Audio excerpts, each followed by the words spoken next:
On dirait que nous entendons. Très bien, on commence. Hein? Donc bonjour tout le monde. Je me présente.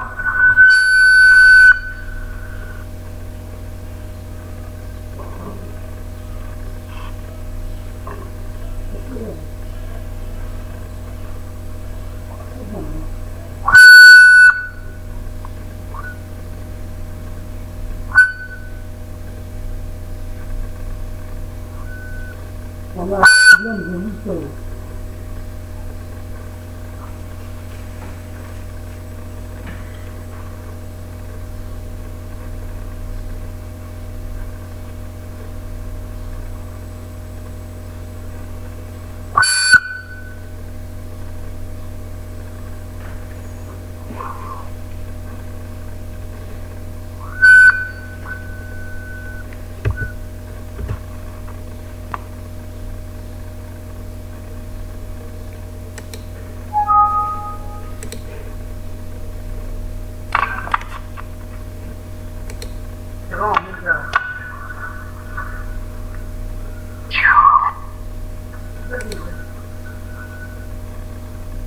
Monsieur, enregistrement s'il vous plaît.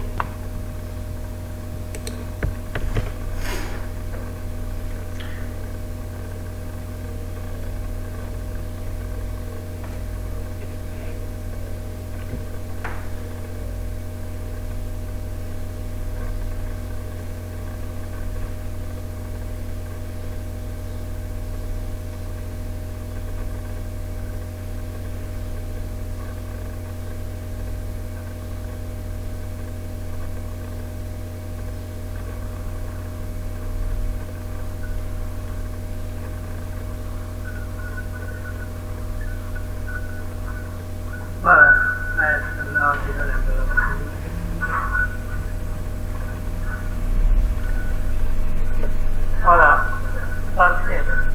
Vous m'entendez? Oui. Ouais, très bien, on commence. Hein? On commence. Donc je vais présenter.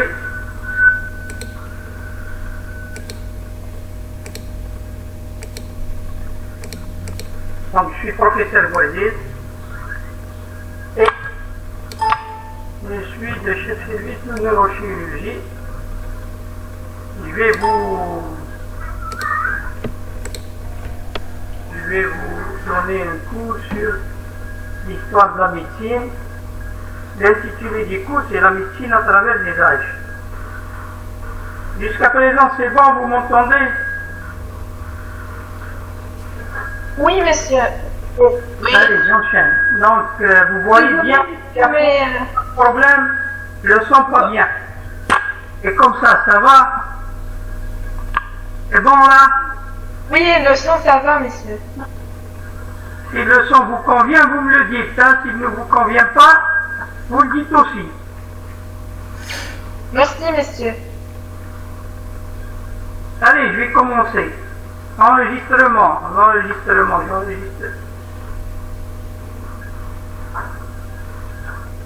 Voilà, allez, je commence à enregistrer. Ça y est, j'ai activé l'enregistrement. Oui, c'est bon, merci. Cool. Donc, on va parler de la médecine à travers les âges. Donc, on va voir un petit peu l'évolution de la médecine et comment elle a évolué à travers les âges. Il faut savoir que la médecine, le plan, il va être ainsi, donc la médecine à travers les âges et les continents, ou disons que ce sont un petit peu les cours qu'on aura à voir durant cette année. Donc on va voir la médecine, le cours de la médecine à travers les âges et les continents, l'anatomie, premier principal fondement de la médecine, la pratique médicale en Algérie pendant la période coloniale, les endémies ayant sévi en Algérie au 19e et au 20e siècle, les déterminants de la politique vaccinale, l'histoire des hôpitaux de l'Antiquité à nos jours, et la médecine différente, alternative et non conventionnelle. Donc aujourd'hui, c'est la médecine à travers les âges et les continents qu'on va voir. Alors, On va voir dans ce cours ce qu'on appelle la médecine magique ou primitive. On va voir la médecine ancienne ou archaïque. On va un petit peu faire un tour sur l'horizon sur la médecine arabe. Et puis on va voir la Renaissance, donc le début du XVIe siècle et la fin du XVIIIe siècle, l'évolution de la clinique, de la médecine hippocratique à la médecine anatomo-clinique, la révolution physiologique de Claude Bernal, la révolution bactériologique de Louis Pasteur, la médecine moderne du XIXe siècle à la Seconde Guerre mondiale, et la médecine moderne et l'évolution du statut du malade. On va faire un peu vite. La médecine à travers les âges et les continents.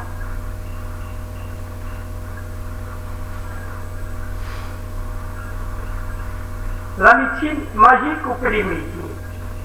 Donc l'histoire de la médecine, c'est une branche de l'histoire en général qui est consacrée à l'étude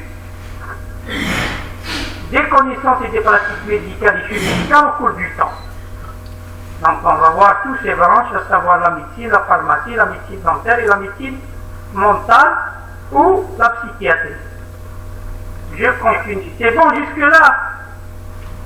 Faites-moi signe, dites-moi que c'est bon. Ok, je continue.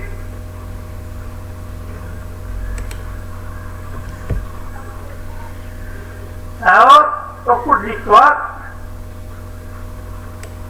la maladie a été attribuée à plusieurs déterminants, à savoir, au début c'était la sorcellerie et les démons, c'est-à-dire qu'on croyait que lorsqu'on est malade, on est frappé par un démon. Et puis il y a eu les influences des astres, c'est-à-dire les influences des planètes et des étoiles, et en fonction de leur apparition, on disait qu'on a des maladies lorsque les astres changent, et en fonction bien sûr de leur changement, on peut avoir certaines maladies spécifiques.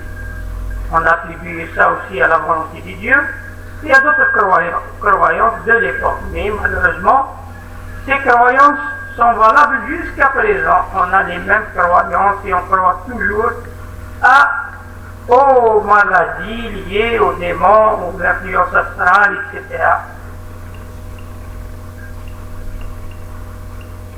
Donc ils sont très répandus à l'heure actuelle et on voit souvent qu'on a recours à la prière ou à des sanctuaires dans certains endroits pour prier certains saints pour que les gens guérissent.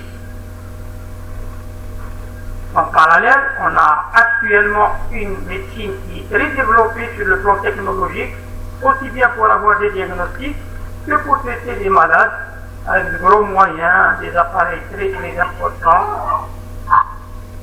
Donc vous voyez sur cette diapo ce qu'on appelle l'évolution chronologique des différentes époques. Donc l'époque, la préhistoire, c'est-à-dire avant, on a le coup à l'écriture. L'Antiquité, c'est la période où on a commencé à écrire, où on a laissé des traces écrites ce qu'on faisait ou de ce que faisait la société. Le Moyen-Âge,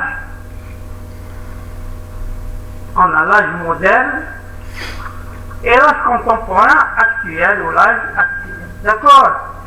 Alors on va commencer. Au cours de la préhistoire, donc les gens utilisaient probablement à des fins médicinales des plantes, c'est ce qu'on appelle la phytothérapie.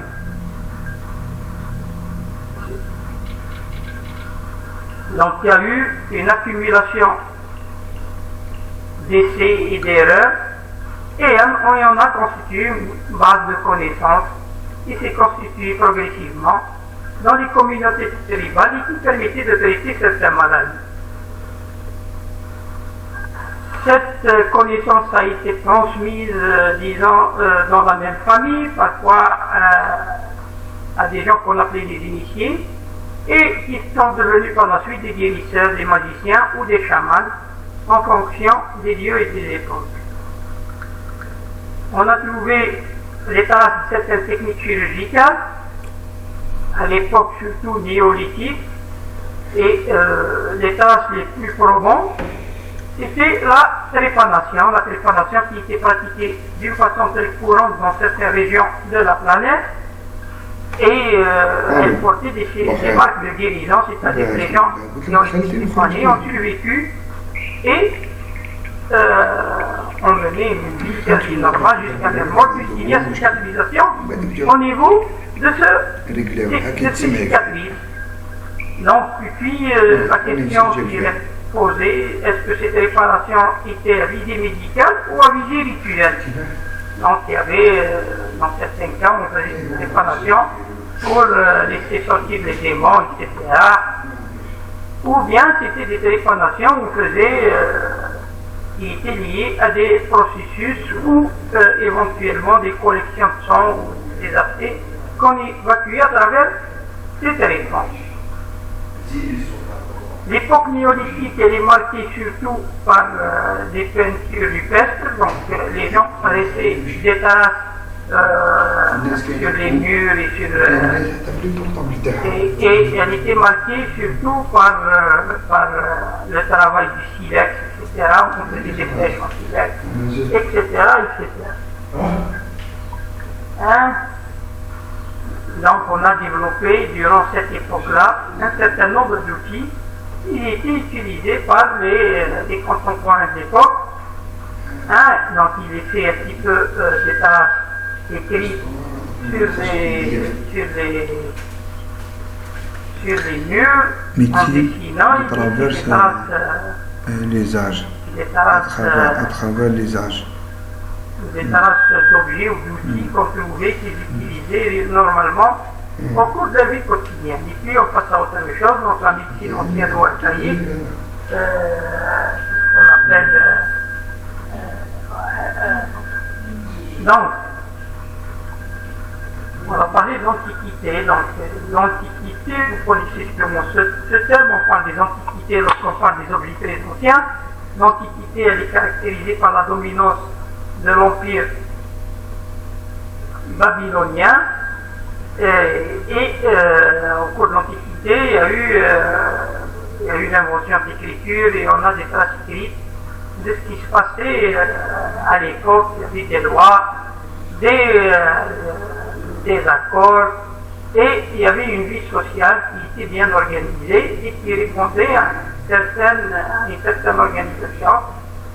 Donc tout le monde connaît la tour de Babylone.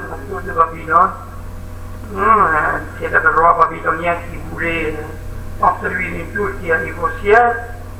Et puis il y a eu une civilisation extraordinaire, la civilisation babylonienne, les jardins suspendus de Bagdad, etc. Donc il y a eu de Babylone, donc il y a eu quand même une civilisation très très importante, une civilisation qui a atteint un niveau très, très élevé, où la médecine était bien codifiée. Donc il y avait une écriture, c'était le cunéiforme, et il y avait un code qui était établi par Hammurabi, c'est le code de Hammurabi. C'était un code qui régissait un petit peu, la société. Et puis, il y avait plusieurs articles, et les articles un petit peu de 215 à 225, ils étaient spécialisés dans la pratique médicale. Vous voyez que la pratique médicale dans l'Antiquité était codifiée. Il y avait un code qui permettait de codifier et d'organiser l'exercice médical ou l'acte qui était pratiqué, l'acte médical ou l'acte chirurgical qui était pratiqué avec. Ces dispositions s'intéressent à la responsabilité médicale. Donc, s'il y a échec d'un acte thérapeutique, c'était comment le réparer, et c'était très important. D'accord? Jusque-là, vous me suivez? Le son? Oui. Il y a beaucoup de bruit, pourtant je suis loin, hein? Vous trouvez qu'il y a beaucoup de bruit? Et là, ça va? Le son vous convient comme ça? Oui. C'est bien. Jusque-là, vous me suivez? Oui, on est. Ah, pas forcément. Écoute, vous allez, il faut comprendre le principe général qu'il y a une préhistoire, et puis qu'il y a une antiquité. Au cours de l'antiquité, l'élément le plus important, c'est qu'il y a eu écriture et mise en place d'une façon écrite d'un code qui régit la société, et par conséquent, il y a certains articles qui régissent la pratique de la médecine. D'accord? Donc, il y avait les pays étaient fixés pour une consultation pour un acte, et le dédommagement aussi était écrit en cas de problème médical ou de problème thérapeutique avec un malade. Et ce qui est important, on passe d'une société, disons, une société un petit peu, une société qui n'était pas organisée, à une société très organisée où les choses se faisaient en se référant à un code écrit. D'accord? Et la civilisation, donc il y avait l'empire babylonien, c'était un empire, il était organisé, il avait quand même, il était très bureaucratisé parce qu'il y avait une écriture, il laissait des traces sur ce que faisait la société à l'époque, les gens obéissaient à un code social bien déterminé. C'est ce qu'il faut retenir. Donc voilà, dans 2 ou 3 diapos, vous verrez les explications des différents articles qu'il y a, hein, donc la façon de se comporter d'un médecin et comment il doit réparer ses erreurs lorsqu'il y avait problème. C'est bon jusque-là? Oui, monsieur. Désagréable parfois. Oui. Ça va, vous m'entendez? Si vous m'entendez, Oui, oui. vous faites signe. Oui, ça va. Ok, allez, on continue. Donc, après le code de Hammurabi, on passe à l'époque égyptienne. L'époque où la civilisation égyptienne était un peu contemporaine à la civilisation babylonienne, mais elle, c'était une civilisation qui s'est développée sur les bords du Nil. Donc le Nil, c'est le plus grand fleuve qui existe en Afrique. Donc c'est une civilisation très développée, très structurée, où il y avait un code social très intéressant et les gens étaient très organisés. Il faut savoir que le premier archéologue, disons, qui a mis en exergue cette codification qui a permis la lecture hiéroglyphe, c'est ce qu'on appelle Edwin Smith, avec un papyrus, c'est le papyrus d'Ébès. Il a trouvé un papyrus qu'il a vendu à un égyptologue, et puis on a réussi à traduire ce papyrus-là, et on a pu savoir que les Égyptiens avaient laissé des documents concernant certaines pathologies, comment ils les diagnostiquaient, comment ils les traitaient, etc., etc. Ce qui était très intéressant, ce qui montrait une certaine organisation de la médecine égyptienne. D'accord? Donc, beaucoup de paragraphes qui se rapportent à beaucoup de maladies, et ils ont un petit peu suivi, ou ils ont dans leur diagnostic la même méthode qu'on utilise actuellement avec l'interrogatoire, l'examen clinique et la proposition d'un traitement pour ces malades-là. Il y avait un petit peu de tout, ce qu'on appelle beaucoup de traumatologie, parce qu'ils avaient des maçons, les maçons, ils avaient leurs propres problèmes, etc., etc. Et puis il y avait aussi une certaine pharmacopée, c'est-à-dire une certaine connaissance très élaborée des plantes, et ça leur permettait de prescrire de nombreux médicaments en fonction des atteintes qu'il pouvait y avoir à cette époque-là ou qu'il pouvait diagnostiquer à la même époque. Le plus grand médecin des Égyptiens connu, il est aussi bien architecte qu'autre chose, philosophe et machin, c'est Imhotep. Imhotep, il a une petite statue d'Imhotep de l'époque qui est bien conservée au musée de Louvre en France. Et Imhotep est à l'origine de plusieurs écrits. Il a été mis en exergue dans pas mal de films hollywoodiens, tels que La Momie, etc. Et Imhotep reste la principale référence en matière de médecins en Égypte ancienne. On passe à la médecine grecque, ou ce qu'on appelle la médecine hellénique. Donc déjà, à partir de cette époque-là, on a mis en évidence ce qu'on appelle le caducée actuel, à partir de deux dieux, un dieu et une déesse. Il y avait la déesse Hygie qui était responsable de l'hygiène, ou la déesse de l'hygiène, et le dieu Ascula qui était dieu de la médecine. Et à partir de ces deux de ces dieux, on a reconstitué ce qu'on appelle un sigle qu'on appelle jusqu'à présent le caducée. La médecine hellénique a laissé beaucoup de traces, aussi bien écrites que des photos qui permettaient de montrer un petit peu l'exercice de la médecine à cette époque-là. Le plus connu des médecins grecs, c'est Hippocrate. Hippocrate, qui est pratiquement fondateur de la médecine moderne, qui a individualisé la médecine, qui a pu enseigner la médecine comme discipline scientifique, pas une discipline qu'on appelle religieuse ou philosophique. C'était une discipline scientifique, sur des bases scientifiques, sur des connaissances anatomiques, etc., sur des hypothèses. Elle était construite sur des hypothèses où il donnait un traitement en fonction de ce qu'il posait comme diagnostic. Donc c'est le premier qui a fait sortir la médecine du jargon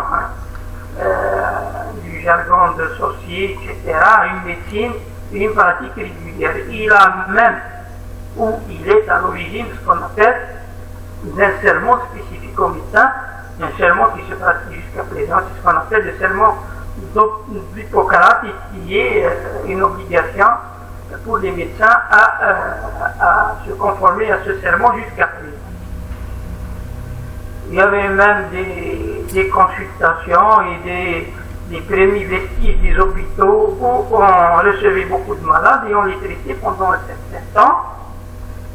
Et il a laissé beaucoup d'écrits, entre autres il a laissé le serment d'Hippocrate. Voilà. Maintenant, pour la médecine romaine, je vous donne juste des aperçus, d'accord, pour les développer, il faut vraiment plusieurs cours pour développer un petit peu ces médecines-là. Je vous donne un aperçu, la progression temporelle de la médecine en fonction des civilisations et des âges d'époque. D'accord? Si vous êtes d'accord, vous m'écrivez que vous êtes d'accord. Allez, d'accord. Oui, monsieur. Écoute, vous pouvez écrire vos noms, rien ne vous empêche d'écrire vos prénoms. Bon, allez, on continue. La médecine romaine, dans la médecine romaine, vous voyez que c'était une grande civilisation dont les vestiges sont présents jusqu'à présent, dans le Colisée de Rome, ou pas mal de villes italiennes qui renferment ces vestiges-là, et même d'autres villes, comme en Algérie, on voit toujours des théâtres romains ou des vestiges romains qui sont là et qui sont très présents en Algérie.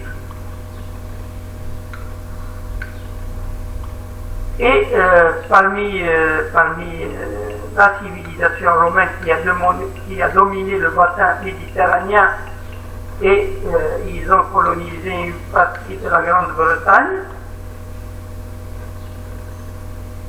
Alors, c'est une médecine qui était héritière de la médecine grecque, et puis ils ont développé les bains, ou les thermes, c'est ce qu'on appelle les stations thermales, et ça leur permettait de traiter pas mal de maladies par ces bains chauds.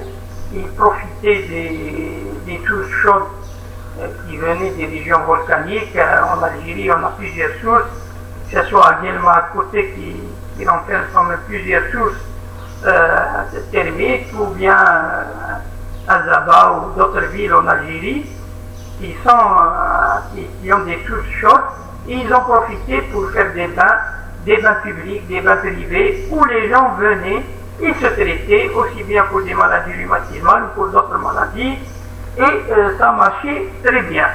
D'accord? Alors on continue, donc on va voir un des plus grands médecins, c'est Galien, et vous voyez qu'il avait quand même une trousse d'instruments qui était assez impressionnante pour quelqu'un de l'époque. Il a laissé beaucoup d'écrits, beaucoup de dessins, Et Galien, il est d'origine grecque, mais il a vécu durant la période romaine et sous la domination romaine. C'était un des plus grands médecins. Il a fait beaucoup d'anatomie, il a ouvert le crâne, il a un peu exploré. Et il a laissé, jusqu'à présent, il y a une veine qu'on appelle l'ampoule de Galien et qui a été décrite pour la première fois par ce médecin-là. Et vous voyez que la médecine romaine a laissé beaucoup de traces aussi bien écrites qu'au niveau de certains fresques romains où on voyait les Romains traiter certains patients, des chasseurs ou des soldats ou autres. Il ne faut pas oublier la région asiatique où il y avait quand même une civilisation très développée en Asie. Vous me suivez une minute, très développée en Asie.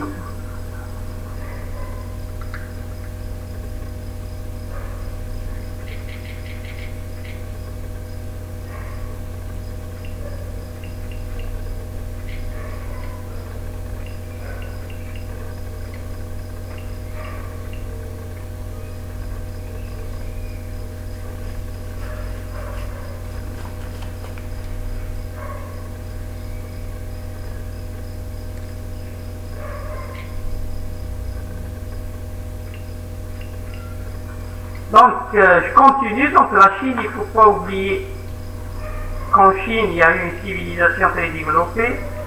Cette civilisation chinoise a laissé aussi beaucoup de traces, aussi bien écrites que des illustrations. Et il y a une médecine traditionnelle très développée. Tout le monde connaît ce qu'on appelle l'acupuncture, ou bien le traitement avec des ventouses, etc. Elle est basée surtout sur un équilibre de l'environnement, un équilibre humain, c'est le fameux énergie interne qu'on appelle le Qi, et cet équilibre est très important pour maintenir des flux qui marchent dans des endroits réguliers. S'il y a un déséquilibre, on aura forcément maladie. Donc, ils ont traité le plus ancien traité de la médecine chinoise est daté de 1250 ans avant Jésus-Christ et on l'appelle le Wondi Ni Jing. Vous allez trouver ça assez il a été même traduit en plusieurs langues, vous allez trouver un petit peu partout si ce livre vous intéresse. Et vous aurez un aperçu sur la médecine chinoise. L'Inde est une grande nation de médecine, du moins dans l'Antiquité. Elle a commencé, d'ailleurs, c'est elle qui a inspiré un petit peu la médecine chinoise. Ils avaient quand même une médecine très très développée, aussi bien médicale que chirurgicale. Ils pratiquaient beaucoup d'interventions. Elle était basée beaucoup plus sur la prévention. Donc, c'est une médecine qui a un nom, on l'appelle l'Ayurveda. L'Ayurveda, c'est une médecine qui était quand même assez performante pour son époque. On a commencé à créer les premiers hôpitaux à cette époque-là. On traitait les malades un petit peu en masse et on faisait beaucoup de prévention. Vous voyez des centres de soins. On faisait la chirurgie de la cataracte, on faisait beaucoup de chirurgie, on avait beaucoup d'instruments chirurgicaux, la chirurgie du bec derrière, etc. Donc c'était une chirurgie quand même très performante pour son époque. Si on passe au continent américain, vous voyez quand même il y avait un empire inca qui s'étalait entre le Chili et la Bolivie. C'est un empire très important dont la capitale elle était située au Pérou, et qui comptait à peu près dans les 40 millions d'habitants à l'époque, ce qui était quand même assez important, ce qui prouve que les gens étaient en bonne santé ou bénéficiaient d'une médecine assez correcte. Et ce sont eux, pour les cas où on trouve le plus de trépanations, ce sont chez eux. Ils ont des instruments spécifiques pour trépaner. Et ils ont construit des villes dans des endroits où il y avait peu de maladies, ou disons qu'ils étaient enclins à ne pas avoir beaucoup de maladies. La capitale, le Machu Picchu, était située à 4000 mètres d'altitude, et dans les vestiges sont présents jusqu'à présent au Pérou. Donc c'est une civilisation quand même qui mérite qu'on s'intéresse à elle. Vous voyez, c'est l'instrument où on fait de la préparation, ou avec lequel on fait de la préparation, un crâne trépané, et puis ils avaient un petit peu des écritures spécifiques, etc., où ils montraient une façon de traiter, ou la façon de traiter certaines pathologies. Ils écrivent un petit peu une écriture qui se rapproche à l'hiéroglyphe, et c'est des traces écrites de cette civilisation inca. La médecine arabo-musulmane, elle a fait développer la médecine d'une façon incroyable et rapide, où ils avaient un niveau de vie qui était très très intéressant, où vraiment ils étaient au-dessus de tout ce qu'il y avait, ou tout ce qu'on connaissait à l'époque. Donc là, si vous connaissez un petit peu la mosquée la plus connue, donc c'est Qasr al-Hamra, donc c'est à l'Ombra en Espagne, Grenade donc en Espagne, avec c'est le pont de Guadalquivir, etc. Donc ils ont laissé beaucoup d'écrits avec de grands noms, très grands noms de la médecine, et qui sont jusqu'à présent, qui ont laissé des traces jusqu'à présent. On se réfère un petit peu à ce qu'ils ont fait. Il faut savoir que cette médecine est passée par 3 phases. La première phase, c'est la phase de traduction, c'est-à-dire qu'ils ont pris tous les livres grecs ou romains, ils les ont traduits, hindous, chinois, ils les ont traduits. Et puis la deuxième phase, c'est la phase d'hyperdéveloppement de la civilisation musulmane, et c'était la phase de créativité avec des gens comme Ibn Sina et Ibn Rushd, etc., où ils ont innové dans pas mal de domaines, Abu-Qasim, etc. Et puis il y a la phase de l'innovation. Donc, et puis en fin de compte, ils ont créé et laissé beaucoup de traces. Le mot doyen vient de l'arabe Dekhwa. Ils ont créé l'autorisation d'exercice de la médecine, c'est l'Ijaza, etc. Donc ce sont des gens qui ont mis quand même l'enseignement de la médecine est un enseignement universitaire.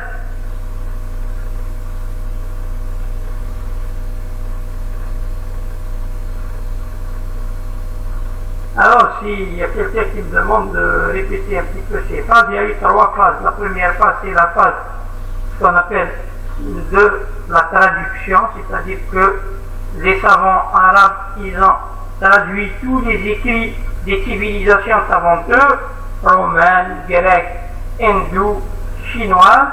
Et la deuxième phase, c'est la phase de l'innovation, où ils ont fait asseoir une science médicale très importante. Cette science qui était enseignée dans les universités et qui donnait des diplômes, qui autorisaient à exercer la médecine. C'était les premiers qui ont commencé à donner des autorisations d'exercice de la médecine, c'est ce qu'on appelle Ijaza. Ils ont créé les doyens des écoles de médecine. Le doyen était le médecin désigné par le calife pour ses compétences ou pour sa sagesse. C'est ce qu'on appelle le terroir. Donc ils ont laissé beaucoup de traces écrites et intéressantes dans le développement de et il y avait des grands noms. Vous voyez que ça parcourt un petit peu toute l'étendue de la civilisation, toute l'étendue de l'empire arabo-musulman à l'époque où l'empire musulman. Donc l'Iran, on avait les Kurdistan et les Shiraz, En Syrie, on avait l'école de Damas, en Irak, on avait l'école de Bagdad, il y avait en Égypte l'école du Caire, en Tunisie à côté, il y avait l'école de Kairouan, et puis si on passe en Espagne, on a l'école de Cordoba, de Tolède, de Séville, de Saragosse, etc. Et puis il y avait des noms, et pas mal de noms, Ibn Sina, Ibn Abbas, Ibn Abi Shayba, al-Baghdadi, etc. Donc je ne vais pas tout citer. Et vous les verrez. Et puis ils ont créé l'hôpital proprement dit, c'est ce qu'on appelait à l'époque le Birmanistan ou le Birmanistan ou Manistan, tout court. C'était un véritable hôpital où on hospitalisait des malades. C'était non seulement un hôpital, puis un lieu aussi où on enseignait la médecine, on formait des paramédicaux, c'est-à-dire des infirmiers qui s'occupaient des médecins, etc. Et tous les métiers qui étaient liés à la médecine. Ces hôpitaux, c'était des œuvres dans leur architecture, des grandes œuvres d'art. Donc, vous voyez tout ça, c'était dans un système bien organisé, bien codifié. Les émirs à l'époque savaient gérer, ils géraient très bien les sciences médicales. La troisième phase, c'est la phase de déclin de l'activité scientifique et où on n'innovait plus, on restait sur les traces des anciens, on n'arrivait plus à trouver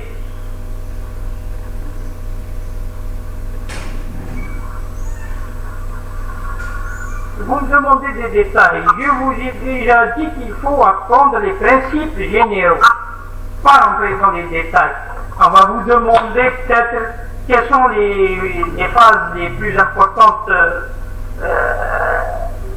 de la civilisation arabo-musulmane. Vous allez écrire un petit peu ces phases, telle phase et telle phase. On va vous demander comment, quel moment on a vu s'épanouir la civilisation arabo-musulmane, enfin la médecine au cours de la civilisation arabo-musulmane, citer un ou deux noms célèbres de médecins, etc. C'est un petit peu ça.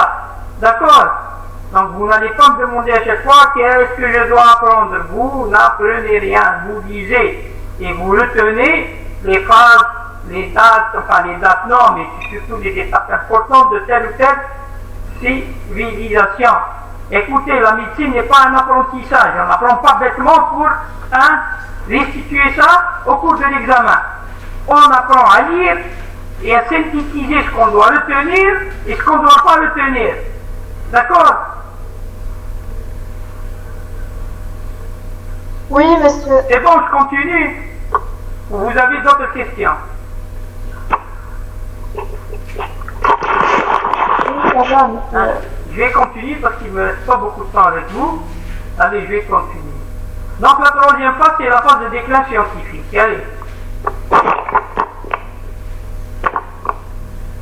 Donc là, c'est le grand hôpital d'Égypte, c'est un maristan d'Égypte qui existe jusqu'à présent et qu'on peut visiter, où il y a plusieurs étages, plusieurs niveaux. C'est toute une université qui enseigne une école de la médecine. Donc, les médecins arabes, ils ont été à l'origine de plusieurs découvertes. Ils ont un petit peu donné toutes les spécifications de la médecine en divisant la médecine en trois parties. Il y avait la médecine, la chirurgie et la pharmacie. Voilà. Donc, les Bimaristans, qu'on a dit, donc d'Argoun en Syrie, c'est le premier hôpital, un des plus vieux hôpitaux qui existe et qui est là jusqu'à présent. J'espère qu'il n'a pas été détruit au cours de cette guerre. Et vous voyez que ces hôpitaux, ils étaient bien structurés. Ils ont, c'est eux qui sont à l'origine des développements qu'on appelle des hôpitaux, qu'on appelait à l'époque les hôtels Dieu des chrétiens. Ils ont pris ce concept-là lorsqu'ils ont fait les guerres les guerres saintes en Moyen-Orient au cours du Moyen-Âge. Et ils ont pris ces concepts d'hôpitaux qu'ils ont reproduits chez eux. Alors le Moyen-Âge chez les Européens, c'était vraiment, il n'y avait rien, hein. Il n'y avait absolument rien. C'était beaucoup plus du charlatanisme et de l'ignorance qui dominait. Hein. Et la vie religieuse, elle couvrait à peu près ses activités d'une façon incroyable. Elle dominait partait dans la société. Et puis c'est un petit peu l'image de ce qu'on voit aujourd'hui. Les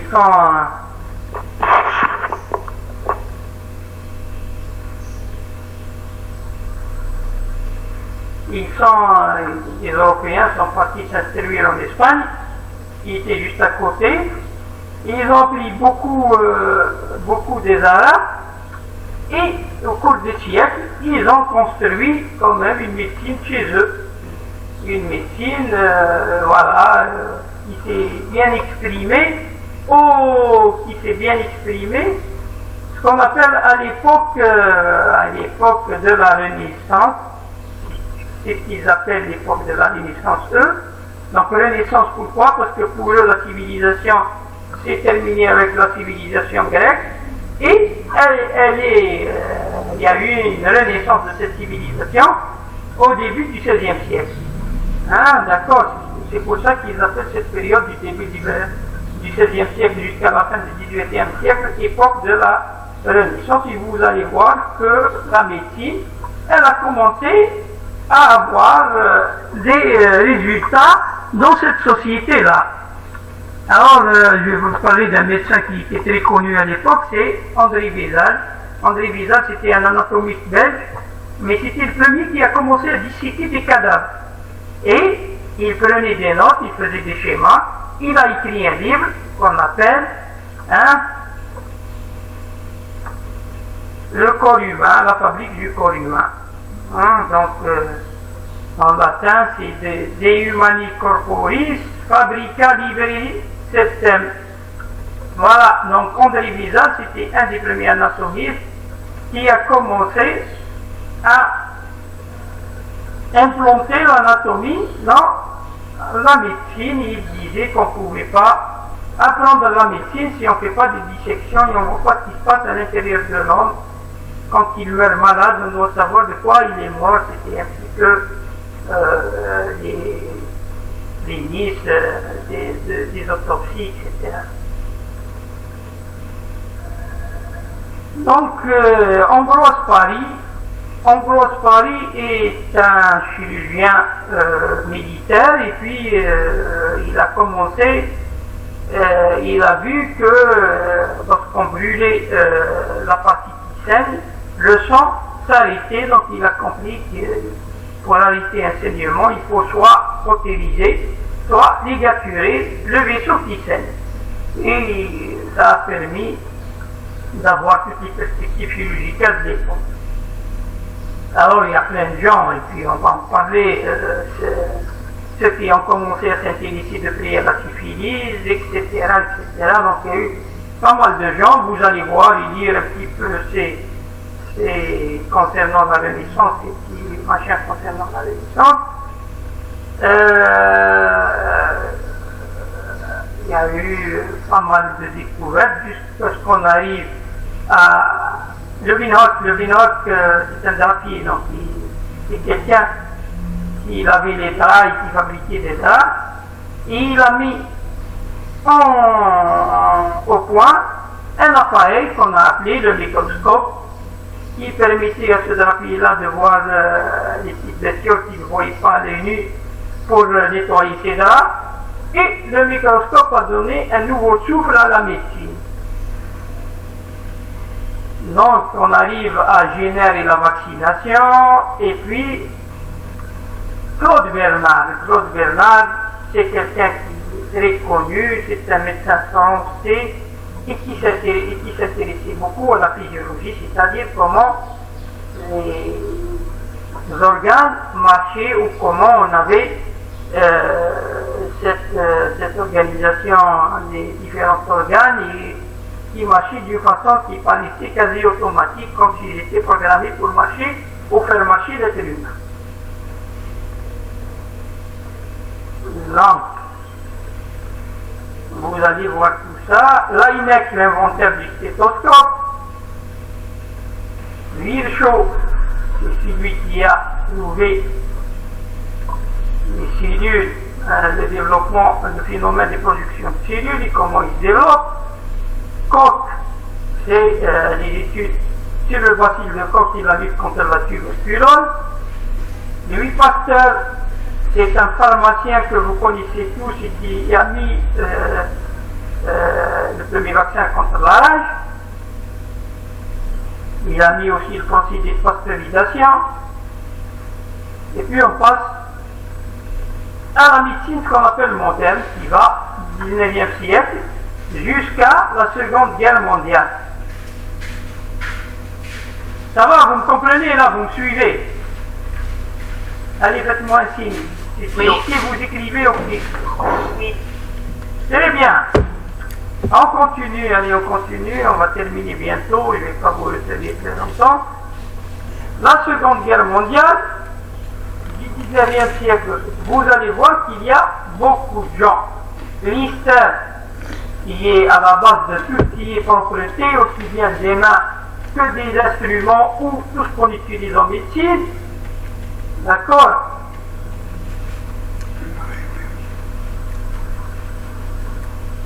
L'invention ou le développement de l'anesthésie qui a permis le développement de toute la chirurgie et le XXe siècle, le siècle de la chirurgie, parce que le fait de savoir endormir les malades et de les réveiller, ça a permis d'avoir tout cet élan de chirurgie. La médecine moderne, c'est la médecine qu'on pratique actuellement, elle est tellement moderne qu'on n'arrive plus à la suivre dans tous ses branches. Elle a commencé par la découverte du système HLA jusqu'à la découverte de l'ADN et puis la mise en évidence des grandes machines de diagnostic telles que le scanner ou l'IRM. C'est des machines qui permettent d'avoir un diagnostic précis de tout le corps humain et qu'on utilise régulièrement aussi bien chez nous que ailleurs. C'est les mêmes machines qui sont liées aussi au développement de l'informatique et du numérique en général. Là, le traitement aussi bien de synthèse que de certaines formes qui ont permis quand même de guérir toutes les maladies infectieuses et une grande partie des maladies non infectieuses, certains cancers ou certaines maladies chroniques qu'ils arrivent à maîtriser.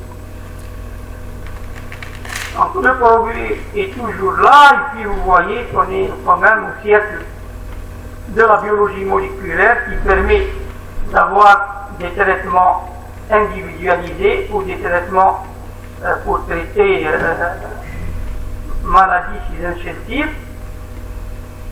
La procréation médicalisée assistée, etc. Vous voyez qu'il y a maintenant la médecine, ce qu'on appelle robotique, ça nous permet de faire des interventions à distance pour des malades dans des endroits qui ne disposent pas de chirurgiens, avec des robots qui sont programmés pour et qui sont pilotés vraiment à distance. Certains appareils de radiothérapie qui traitent avec des rayons gamma ou d'autres rayons et qui permettent des guérisons assez spectaculaires.